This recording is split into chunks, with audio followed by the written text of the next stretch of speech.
कितने संसाधन अपने जीवन में आप विचार करते चलिए, मेरे साथ विचार की धारा में बहते चलिए, ये सब सामने मैनिफेस्ट हो रहा है। तो अगर हम अवलोकन करें तो 99% वस्तु हमारे जीवन में भाग्य और पुरुषार्थ से होती है, पर वो 1% क्या है?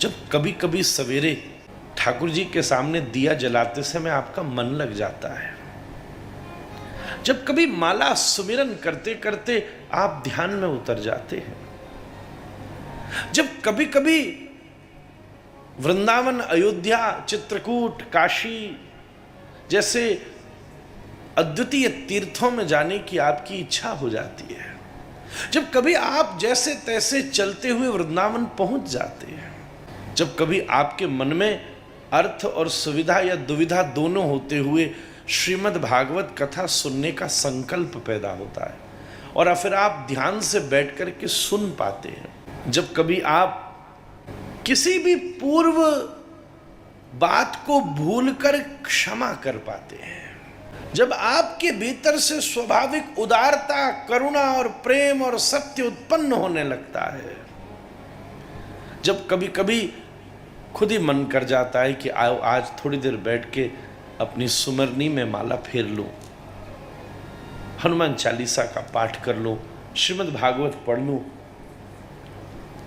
जब आपके द्वारा धैर्य होता है, जब आप किसी को क्षमा करते हो, जब आप आंतरिक पवित्रता का विचार करते हो, जब आप कभी ध्यान में गहरे उतर जाते हो, जब आपको कथा रस देने लगती है, इसका सुनना एक अलग बात है, इसमें रस आने लगता है, जब ऐसे आयोजन को आप घटित करते हो, तो मैं आपसे निवेदन करूं, ये वो 1% है जो हमारे जीवन में न हमारे भाग्य से हुआ है, न हमारे जीवन में पुरुषार्थ से हुआ है तो केवल गोपाल की कृपा से हुआ है।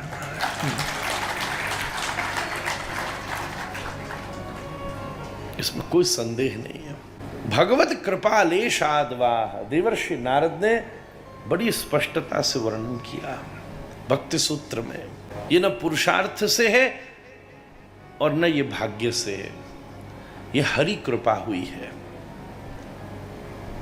ऐसा विचार करने से हृदय नरम होता है, निराभिमानता आती है, कृतज्ञता का विचार उत्पन्न होता है। हे प्रभु, मानो भाग्योदयेन बहुजन्म समर्जितेन, भाग्य के प्रभाव से हम कथा में विराज भी गए, पर इसमें जो रस की प्राप्ति हुई है ना, जितनी भी देर 7 दिन में 7 मिनट भी अगर हुई है तो आप मानिएगा कि वो 7 मिनट श्री ठाकुर जी की आपके ऊपर दृष्टि थी। महाराज सोही जानत जेहु देहु जनाई, उन्हीं ने तुम्हें जनवाया, नहीं तो जानना कठिन था।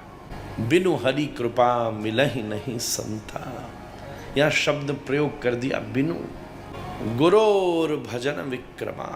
इसलिए ये हरि कथा भगवत प्रसाद है, न ये भाग्य है न ये पुरुषार्थ है, ये प्रसाद है।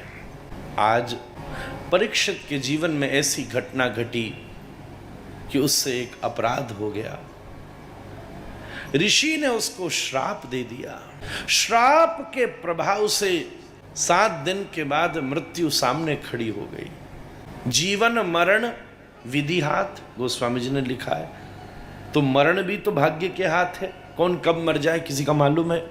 ऐसी ऐसी घटनाएं हम रोज सुनते हैं। बाबूजी उतरे हवाई जहाज से, ड्राइवर ने पिक किया, बंबई घर तक लेकर आया, फ्लैट पे पहुंचकर दरवाज़ा उतारा, बाबूजी उतरे, पता ही नहीं चला कि बाबूजी तो बीच रास्ता में ही कहीं उतर गए, किसी को कह तक न सके। एक न एक रोज यह हंगामा हुआ रखा है, हो ही जाना है।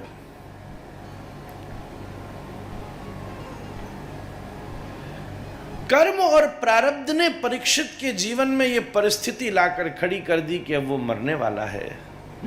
पर मैं निवेदन करूं, भगवान ने अर्जुन को वचन दिया था कि मैं तेरी रक्षा करूंगा। जब जब तीर चलते थे तो श्री कृष्ण सामने खड़े थे, सारथी तो सामने ही खड़ा रहता है ना। और अर्जुन को तो सुविधा थी, वो तो युद्ध लड़ने के बाद सो जाता था।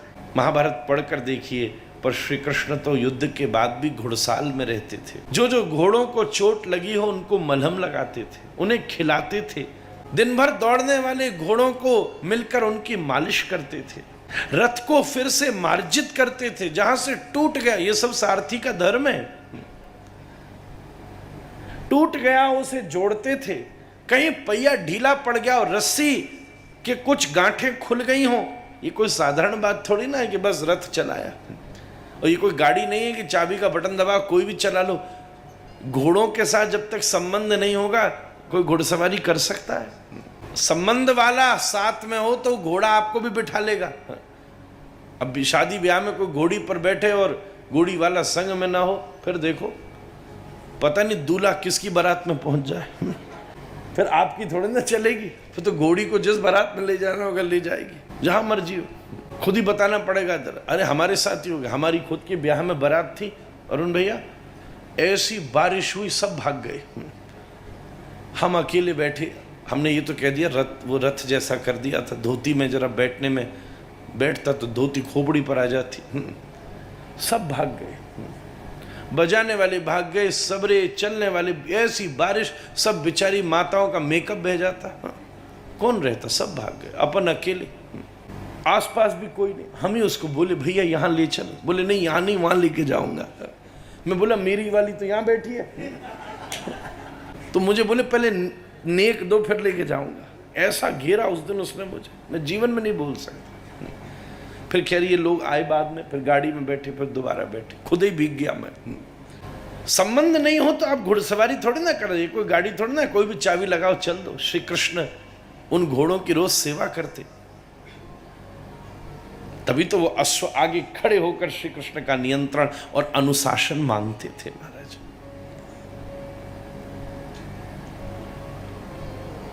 जिस दिन अर्जुन ने श्री कृष्ण का चुनाव किया था उसी दिन श्री कृष्ण ने मन ही मन ठान ली थी, इसे मैं कुछ होने नहीं दूंगा। महाराज भगवान ने वचन दिया है, न मे भक्ता प्रणश्यति।